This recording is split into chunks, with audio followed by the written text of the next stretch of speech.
Bonsoir Michel Barnier. Bonsoir Olivier Mazerolle. Vous êtes membre de la Commission européenne, donc chargé du marché intérieur, c'est-à-dire de la concurrence, de la nécessité de faire en sorte que cette concurrence... Pas seulement de la concurrence. Oui, de l'organisation... des règles de jeu communes pour 22 millions d'entreprises, 500 millions de consommateurs. Voilà, ça n'est pas rien. Et des services, c'est-à-dire notamment des banques dont il a été... Et pas seulement des banques non plus. Mais notamment, je dis, dont il a été beaucoup question au cours du dernier Conseil européen. Ce Conseil qui était présenté par nous, journalistes, comme étant crucial, un de plus, eh bien justement, ça a suscité la question d'un téléspectateur, Patrick, rencontré dans la rue, qui a donc une question très directe à vous poser.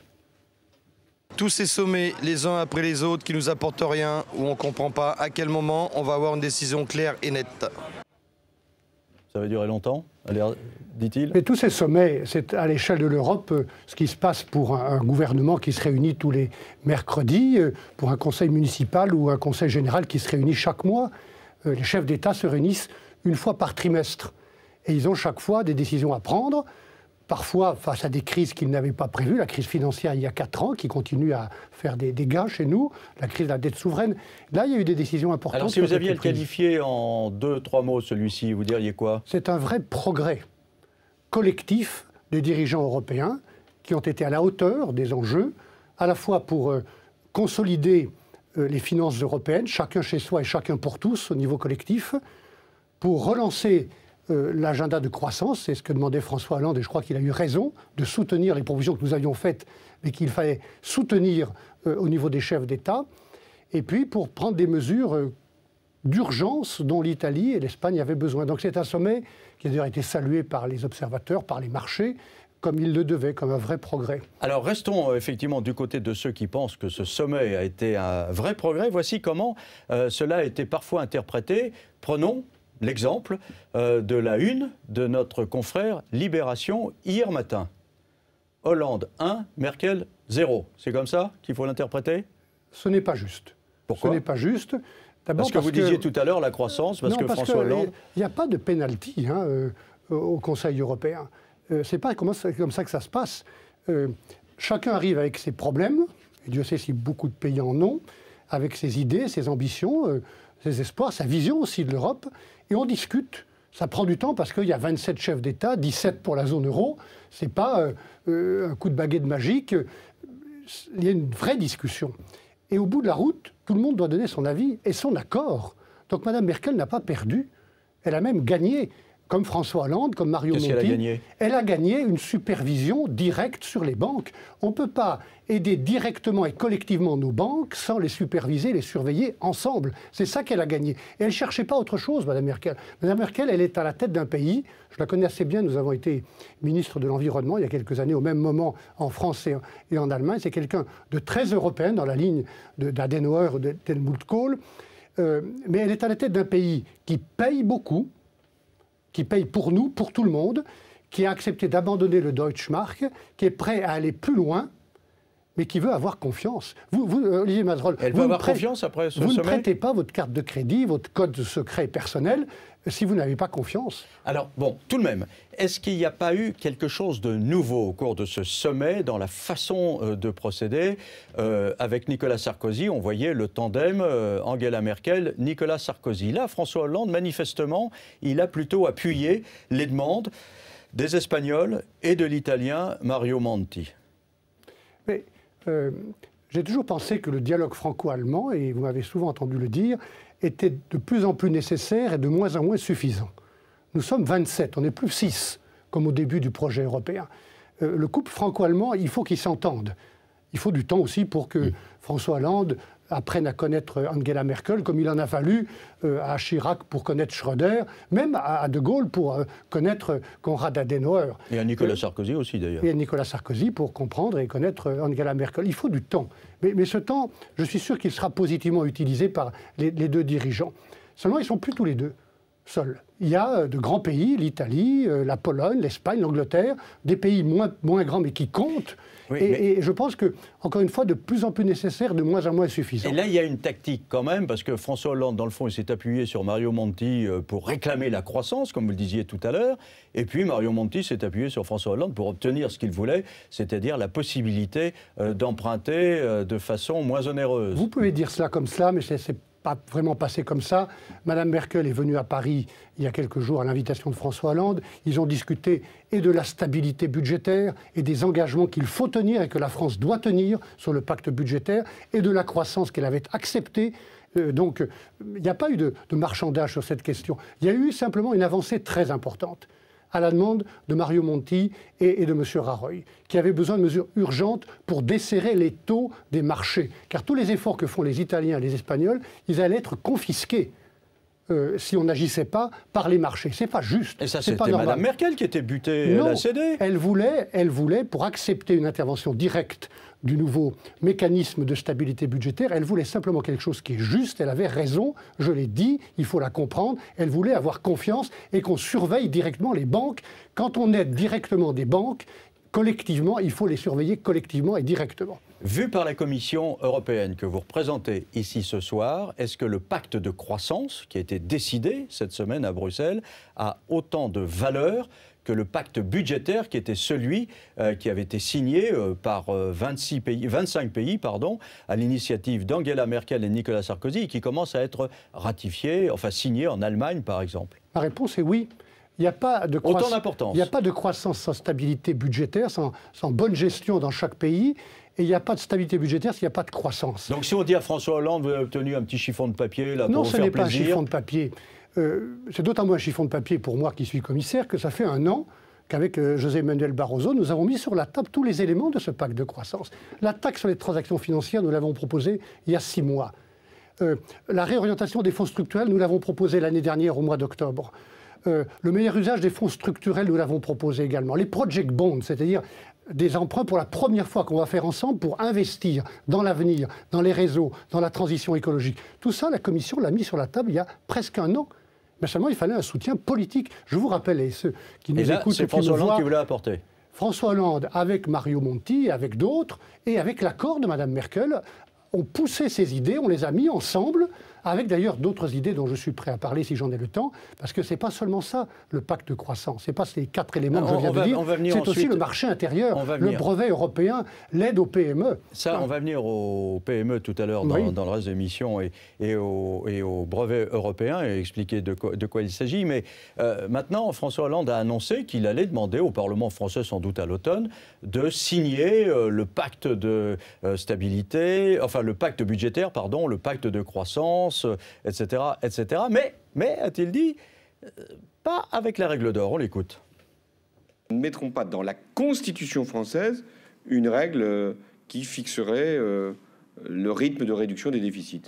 En revanche, nous ferons voter une loi de programmation budgétaire, peut-être de valeur organique, mais nous ferons voter une loi de programmation budgétaire pour rétablir l'équilibre de nos finances publiques. Alors, c'est suffisamment respectueux du pacte budgétaire?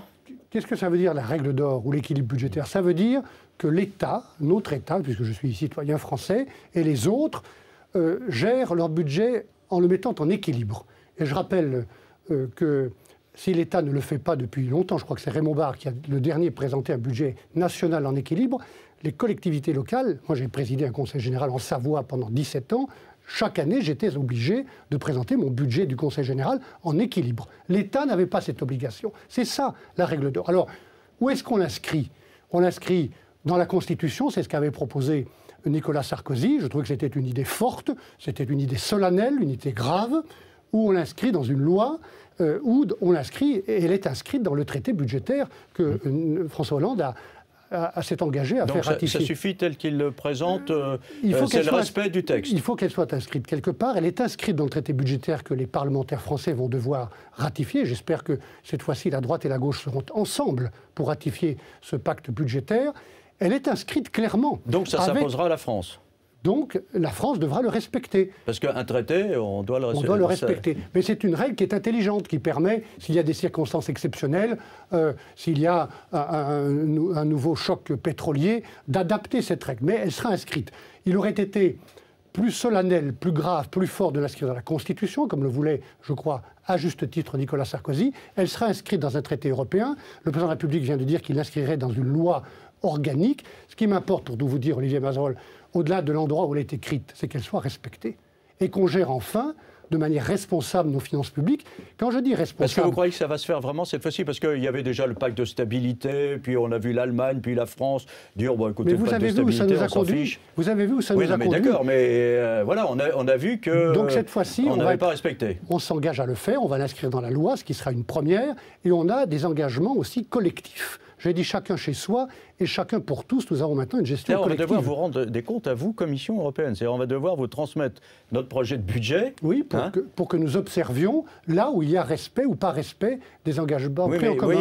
Voyez, vous avez écrit vous-même une lettre cette semaine aux députés français dans laquelle vous leur dites il faut plus d'Europe, il faut mutualiser nos politiques et partager notre souveraineté. J'ai bien dit partager, pas abandonner notre souveraineté. Partager nos souverainetés. Oui, mais quand on partage, il y a une part d'abandon.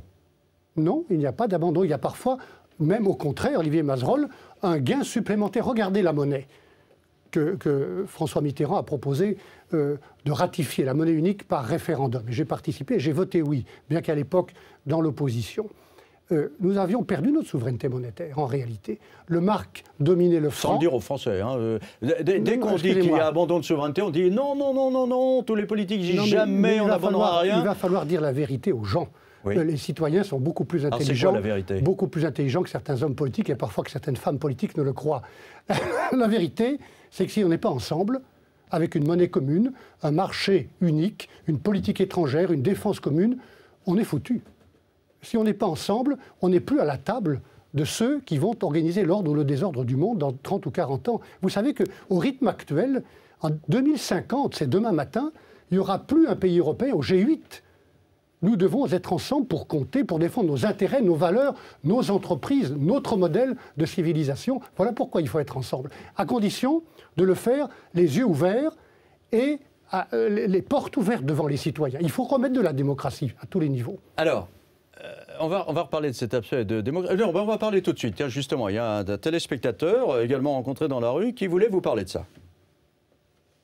Je m'interroge, moi, à l'issue de ces différents sommets qui s'enchaînent les uns après les autres, sur le contrôle démocratique de l'Europe, c'est-à-dire l'intégration politique qui devient nécessaire.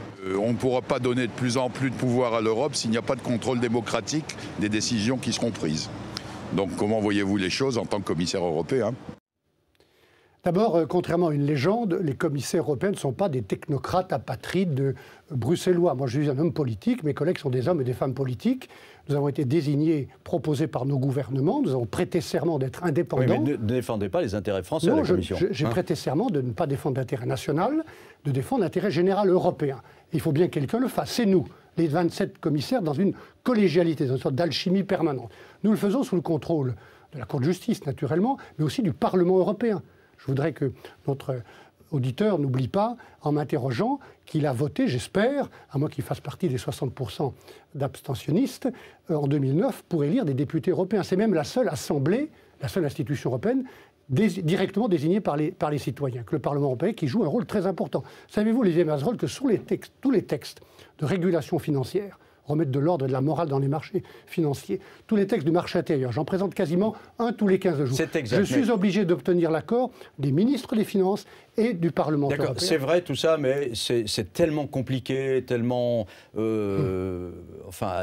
technique que finalement on n'arrive pas à suivre. Alors quelle est la représentation démocratique qu'on pourrait donner à cette Europe qui fasse que tout le monde se dise c'est vrai, on est dans un ensemble? Comment ça fonctionne? Vous avez une Commission européenne dont je fais partie, qui est en quelque sorte le Premier ministre européen, un Premier ministre collectif.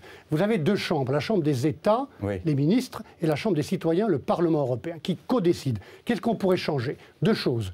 mettre à la tête de ce grand projet européen une personne, un homme ou une femme, qui serait le président ou la présidente de l'Union européenne. Désigné par qui cumulerait les fonctions de président de la Commission actuelle et de président du Conseil européen. Donc un président de l'Europe. Un président de l'Europe, un visage désigné par le Parlement européen et pourquoi pas un jour par un congrès réunissant des députés nationaux et des députés européens. Et puis à la base, Olivier Mazerolle, sans forcément faire de traité ou de changement, que les députés nationaux à qui j'ai écrit cette semaine, chacun personnellement une lettre, les maires, les sénateurs, s'occupent enfin de l'Europe, ne considèrent plus que l'Europe est à côté, ne fassent plus comme si c'était de la politique étrangère. Nous parlons de la vie quotidienne des gens. Alors justement, je voudrais quand même revenir un moment sur la perte ou le partage de souveraineté. Vous voyez bien que la vraie question finalement qui est posée, c'est de savoir est-ce qu'on va perdre notre identité, l'organisation de notre société. Les Allemands n'aiment pas avoir un État surpuissant. Nous, au contraire, on se tourne vers l'État qui est l'État-providence, qui est l'État qui doit impulser l'économie. Et en plus, on pense que la France est un pays à part, qu'il compte sur la scène internationale beaucoup plus que les autres pays européens, à l'exception peut-être de la Grande-Bretagne, et on va se diluer dans cet ensemble. C'est ça dont on a peur. Olivier Mazerolle, vous me disiez tout à l'heure, c'est compliqué, c'est techno. Oui, c'est vrai que c'est compliqué. Et pourquoi c'est compliqué? Parce que nous ne faisons pas un État européen, nous ne faisons pas un peuple ou une nation européenne. Nous ne voulons pas une nation européenne, nous ne voulons pas un peuple européen. Il y a 27 peuples, bientôt 28 avec la Croatie, qui ne fusionnent pas, qui ne suppriment pas leurs différences, qui gardent leur identité. Moi, je crois au fait national. Je crois même, Olivier Mazerolle, qu'on a besoin des nations pour combattre le nationalisme. Mais ces nations européennes, bientôt 28, petites ou grandes, de gauche ou de droite, dirigées par des gouvernements de gauche ou de droite, elles se mettent ensemble. Pourquoi? Elles mutualisent leur destin, une partie de leur politique. Pourquoi? Pour compter, pour être à la table où se trouve le président chinois, le président américain, le président russe, le président brésilien, le président indien. Ça n'existe pas suffisamment encore. Eux n'ont besoin de personne. Ce sont des États-continents. Ils suffisent à eux-mêmes. Nous ne pouvons pas être à leur table si nous n'y sommes pas en tant qu'Européens. Et donc mon combat, c'est pour ça que j'ai voulu revenir à Bruxelles, il est le combat d'un citoyen français passionnément patriote qui dit à ses compatriotes « Soyez Européens en plus d'être Français ». C'est une nécessité vitale, ce n'est pas une option que d'être Européen en plus d'être patriote. Fin de la première séquence et on va parler de ceux qui sont très sceptiques sur le résultat de ce sommet.